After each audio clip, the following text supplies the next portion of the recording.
জয়গুরু, নমস্কার, সুপ্রভাত। আপনারা শুনছেন শ্রী শ্রী ঠাকুর অনুকূল চন্দ্রের স্বহস্তে লিখিত নারীর নীতি কাব্যগ্রন্থ থেকে পাঠ। ভালো লাগলে অবশ্যই চ্যানেলটি সাবস্ক্রাইব করবার অনুরোধ রইল। ধর্মে অর্থ, কাম ও মোক্ষ। তোমার অনুরক্তি ও সাধনা ধর্মকে আলিঙ্গন করিয়া তোমার বাস্তব জগতে যখনই সংক্রামিত হইবে, অর্থ তখনই অর্থ লইয়া তোমাকে ঐশ্বর্যে অধিষ্ঠিত করিয়া যাহা কিছু কাম্য ছিল তাহার সমাধানে মুখ্য বা মুক্তিতে অচলায়তন সৃষ্টি করিয়া সেবা ও প্রতিষ্ঠার সহিত তোমাকে অটল করিয়া রাখিবে।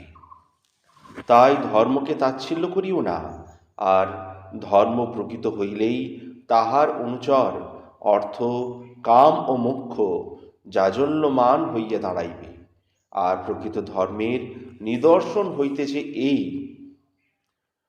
বিধবার আদর্শ। বিধবার আদর্শ ইষ্ট বা গুরুর আদর্শে অনুপ্রাণিত হইয়া অন্তরে স্বামীকে অটুট রাখিয়া ব্রাহ্মচর্য পরাচর হইয়া উপযুক্ত সেবায় পারিপার্শ্বিক ও জগতে ইষ্ট প্রতিষ্ঠা করিয়া নন্দিত হইয়া গত স্বামীর আত্মাকে নন্দিত করা।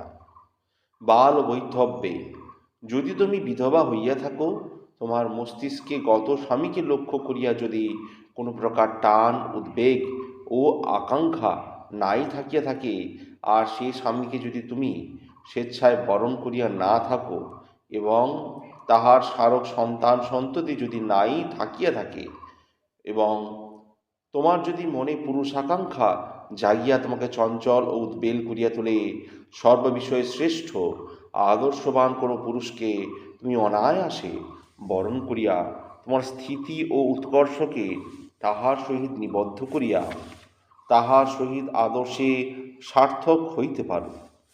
ইহাতে তুমি পতিত্বকে এড়াইয়া, পাতিত্বকে এড়াইয়া পবিত্রতাকে লইয়া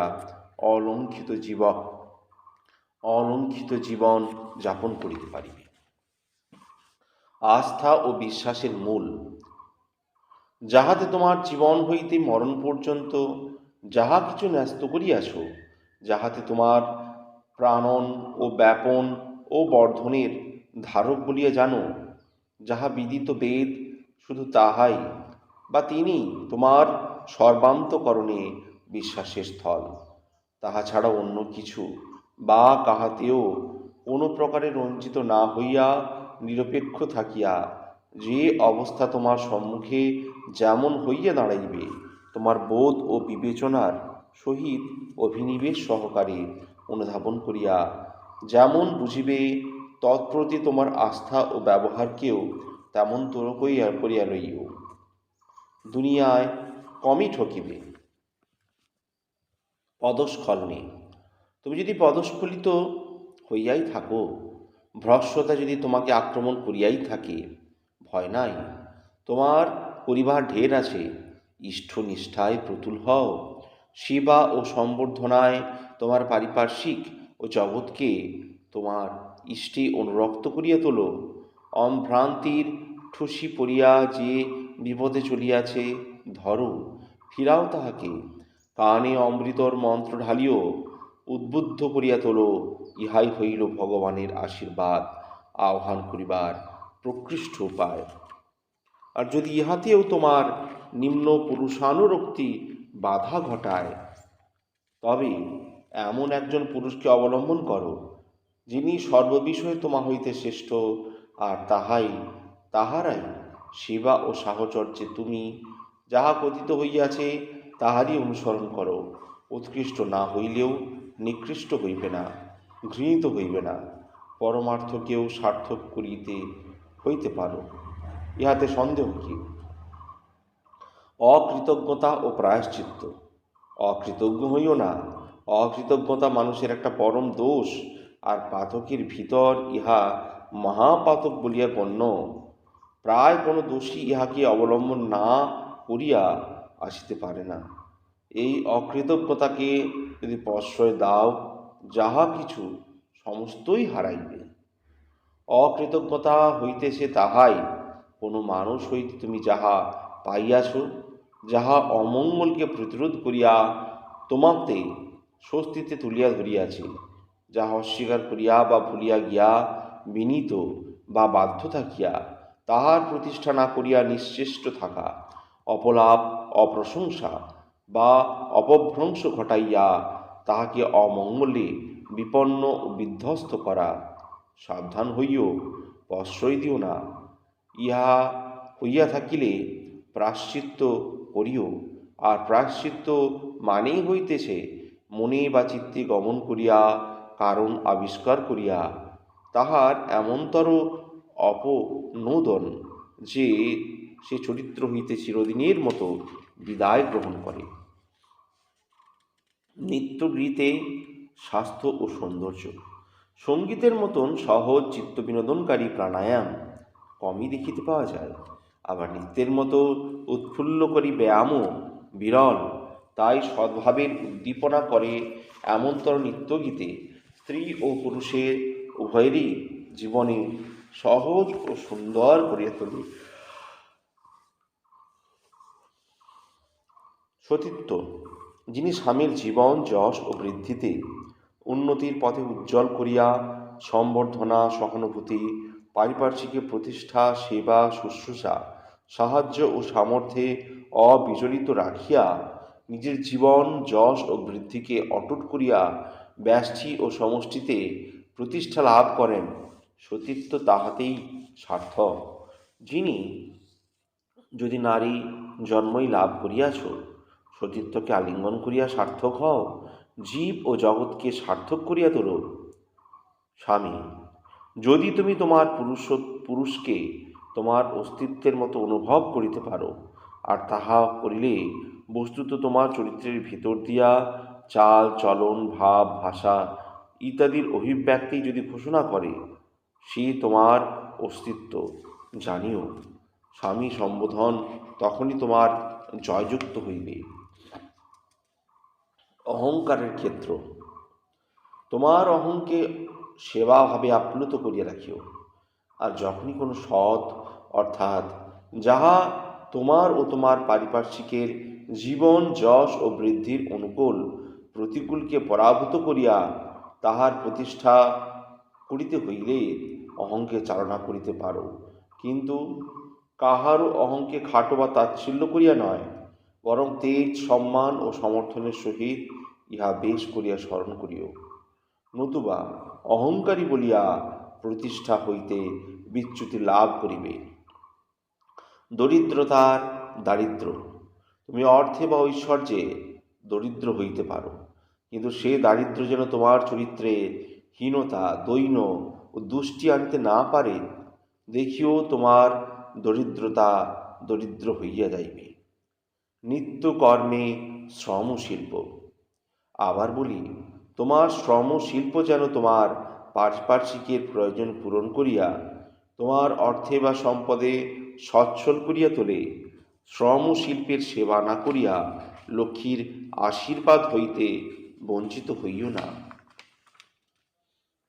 ইহা যেন তোমার নৈমিত্তিক ব্রত হয়, মনে রাখো, ভুলিও না। উপকার গ্রহণে সতর্কতা। মা বাপ, স্বামী, শ্বশুর, শাশুড়ি, আদর্শ গুরুজন ও আপন ভাই বোন ছাড়া কেহ যদি ভালোবাসিয়া তোমাকে কোনো প্রকার দান বা উপহার দিতে চায়, তাহা কখনই গ্রহণ করিও না, এমনকি বিশেষভাবে অনুরুদ্ধ হইলেও না। যদি নিতে হয়, বাপ, স্বামী, শ্বশুরের হাত দিয়া অনুরোধকারীর উপহার লইও, কারণ এই দানের ভিতর দিয়া অনেক দুষ্ট মন তোমাকে স্পর্শ করিতে পারে। তাহার ফলে যাহা তুমি কখনোই ভাবো নাই, তাহা ঘটিতে হয়তো একটুও কাল বিলম্ব ঘটিবে না। সাবধান হইও। জীবনের ধর্ম ও সহধর্মী নিত্য অবস্থা স্টেট অফ এক্সিস্টেন্স, বস্তু, অবজেক্ট, আসক্তি, অ্যাটাচমেন্ট ছাড়া স্টিমুলাস বা রেসপন্স, বোধ, সেন্সেশন, ইহা হইতে জানার উৎপত্তি। আর এই বোধ ও জানা হইতেই মানুষ ঠিক করিয়া লয় কোনটি তাহার জীবনযাপনের অনুকূল, কোনটিই বা তাহার জীবনের পক্ষে প্রতিকূল। আর অনুকূল যাহা মনে করে তাহাই তাহার আনন্দের হইয়া ওঠে, প্রতিকূল যাহা তাহাই তাহার দুঃখের। এই অনুকূলে অনুরক্তি তাহাকে বিষয় হইতে বিষয়ান্তরে আকৃষ্ট করিয়া উদ্বিগ্ন ও অশান্ত করিয়া তোলে। তাহাই প্রতিকূল হইয়া দাঁড়ায়, যেন তাহার পারিপার্শ্বিক তাহাকে নিঃশেষ করিয়া ফেলিবে। আবার মানুষের অস্তিত্ব বা অবস্থার চেতনা তাহার পারিপার্শ্বিকের সংঘাতেই ঘটিয়া থাকে। তাহার পারিপার্শ্বিক তাহাকে ছিন্ন ভিন্ন করিয়া হজম করিতে চায়, কিন্তু আপ্রাণ চেষ্টায় তাহার অবস্থা বা থাকাকে রক্ষা করিতে ব্যতিব্যস্ত। এমনতর ব্যাপারে বাঁচা ও বৃদ্ধি পাওয়াকে বাঁচাইতে হইলেই পারিপার্শ্বিকের কোনো একটাকে, যাহা নাকি জীবন ও বৃদ্ধির অনুকূল, যাহাতে জীবন ও বৃদ্ধি সমৃদ্ধ হয়, তাহাতে অনুরক্ত হইতে হইবে। আর এইটিই মানুষের ইষ্ট গুরু বা আদর্শ। তাই যে জীবন আদর্শে অনুপ্রাণিত নয়, কর্ম তাহার বিচ্ছুরিত ও উদ্দাম হইয়া তাহার ইষ্টক ও আদর্শকে প্রতিষ্ঠা করার উদ্বেগ বহন করে না, সে জীবন যে কালের স্রোতে ভাসিতে ভাসিতে মরণ সীমাকে স্পর্শ করিবে, তাহার আর সন্দেহ কি? তাই তোমার স্বামী যদি কোনো ইষ্ট বা আদর্শে তাহাকে ন্যস্ত নাই করিয়া থাকেন, তাহাকে বুঝাইয়া প্রয়োজনের প্রয়োজন দেখাইয়া অবিলম্বে আদর্শবান করিয়া তোলো। সহধর্মিণী হও, অনুসরণ করো, চলো, দেখিবে জীবন যশ ও বৃদ্ধি হইতে বঞ্চিত হইবে না। তৃপ্তি, স্বস্তি ও শান্তি তোমাদের জয়গণে জাতি ও জগৎকে মুখর করিয়া তুলিবে। স্বস্তি। তুমি ভাবিতে পারো, তোমার স্বামীর প্রতি বা সংসারের প্রতি যাহা কিছু করণীয় শুধু তোমারই, কিন্তু বুঝিও ভালো পাইতে হইলেই ভালো করিতে হয়। তাহা তোমার বেলায়ও যেমন, অন্যের বেলায়ও তেমনি। যদি তুমি তোমার অন্যের মঙ্গলে যাহা কিছু করণীয় পাওয়ার আশা না রাখিয়া যতদূর সম্ভব উদ্বেগ শূন্যভাবে করিয়া যাইতে পারো, দেখিবে পাওয়ার জন্য তোমাকে আর আঁকুপাকু করিতে হইবে না। পাওয়া তো আসিবেই, তোমার মনে অন্তরিক্ষে কে যেন গাহিয়া উঠিবে, স্বস্তি, স্বস্তি, স্বস্তি। সমাপ্ত হল শ্রী শ্রী ঠাকুর অনুকূলচন্দ্রের স্বহস্তে লিখিত কাব্যগ্রন্থ নারীর নীতি। ভালো লাগলে অবশ্যই চ্যানেলটি সাবস্ক্রাইব করবেন এবং পাশে থাকা বেল আইকনটিকে ক্লিক করবেন। আর অন্য কিছু যদি শোনার অনুরোধ থাকে অবশ্যই কমেন্টসে জানাবেন। পাশে থাকার জন্য এবং আগ্রহ ভরে শোনার জন্য অসংখ্য ধন্যবাদ। দ্রষ্টতি মার্জনা করবেন। জয় গুরু, জয় স্তু।